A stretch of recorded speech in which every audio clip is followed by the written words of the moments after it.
भारत चीन के सैनिकों के बीच सोमवार रात लद्दाख की गलवान घाटी में हुई हिंसक झड़प में 20 जवान शहीद हुए थे। ये हिंसा ऐसे समय में हुई जब दोनों देशों ने सीमा पर तनाव कम करने की बात कही थी।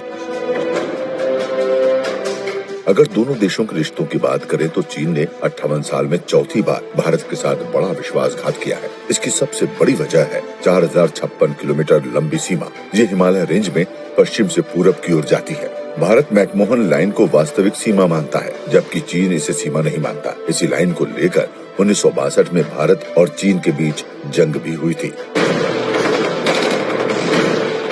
तब उसने लद्दाख, अरुणाचल प्रदेश समेत कई जगहों पर भारतीय जमीन पर कब्जा कर लिया था। जहां तक चीन का कब्जा है, वहां तक की सीमा लाइन ऑफ एक्चुअल कंट्रोल यानी LAC या वास्तविक नियंत्रण रेखा के नाम से जानी जाती है। अगर बात गलवान घाटी की करें तो ये इलाका लद्दाख में है। गलवान घाटी अक्साई चीन क्षेत्र में आता है। इसके पश्चिमी इलाके पर 1956 से चीन अपने कब्जे का दावा करता आ रहा है, लेकिन भारत लगातार कहता रहा है कि अक्साई चीन उसका इलाका है। इसके बाद ही 1962 में भारत चीन के बीच युद्ध हुआ। तब भी चीन ने यहाँ गोरखा पोस्ट पर हमला किया था।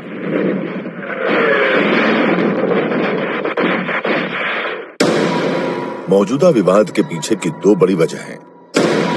आर्थिक, दुनिया की सबसे बड़ी अर्थव्यवस्थाएं 5 महीनों से कोरोना वायरस के बाद से मंदी के दौर से गुजर रही हैं। चीन, अमेरिका, भारत, यूरोपीय देशों की GDP गिरी है। इस सब के बीच 17 अप्रैल को भारत सरकार ने एक चौंकाने वाला फैसला लिया। सरकार ने प्रत्यक्ष विदेशी निवेश यानी FDI के नियमों को पड़ोसियों के लिए और सख्त कर दिया। इसका सबसे ज्यादा चीन पर असर हुआ है। कोरोना वायरस, हाल ही में 194 सदस्य देशों वाली वर्ल्ड हेल्थ असेंबली में एक प्रस्ताव पेश किया गया कि कोरोना मामले की जांच होनी चाहिए। दुनिया भर में नुकसान पहुंचाने वाला कोरोना वायरस कहां से शुरू हुआ, ये असेंबली WHO की प्रमुख विंग है। भारत ने भी इस प्रस्ताव का समर्थन किया था।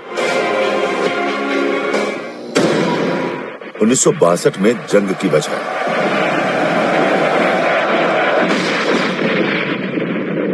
चीन ने 20 अक्टूबर 1962 को भारत पर हमला बोल दिया था। बहाना विवादित हिमालय सीमा ही थी, लेकिन मुख्य वजह कुछ और मुद्दे भी थे, जिनमें सबसे प्रमुख 1959 में तिब्बती विद्रोह के बाद दलाई लामा को शरण देना था।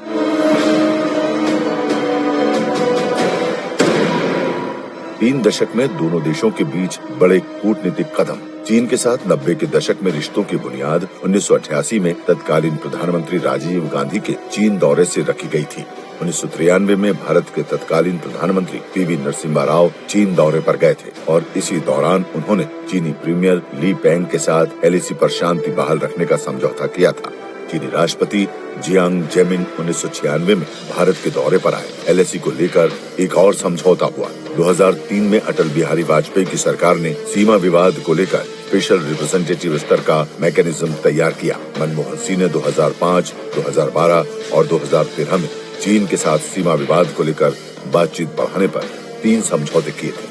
मोदी ने PM बनने के बाद जिनपिंग को अहमदाबाद बुलाया। फिर 2018 में वुहान में जिनपिंग के साथ इनफॉर्मल समिट की शुरुआत की। इसी सिलसिले में 2019 में दोनों नेता महाबलीपुरम में मुलाकात कर चुके हैं। मोदी जिनपिंग के बीच कूटनीतिक कदम। प्रधानमंत्री नरेंद्र मोदी ने 2014 में सत्ता में आने के बाद चीन के साथ संबंधों की शुरुआत गर्मजोशी से की थी। इसके बाद चीनी राष्ट्रपति शी जिनपिंग से मोदी की 18 बार मुलाकात हो चुकी है। इनमें 1-to-1 मीटिंग के अलावा दूसरे देशों में दोनों नेताओं के बीच अलग से हुई मुलाकातें भी शामिल हैं। मोदी 5 बार चीन के दौरे पर गए हैं। पिछले 70 सालों में किसी भी एक प्रधानमंत्री का चीन का ये सबसे ज्यादा बार चीन दौरा है। अब ये वक्त ही बताएगा, भारत और चीन सरकार सकारात्मक पहल कर सीमा विवाद को हल कर पाते हैं या नहीं।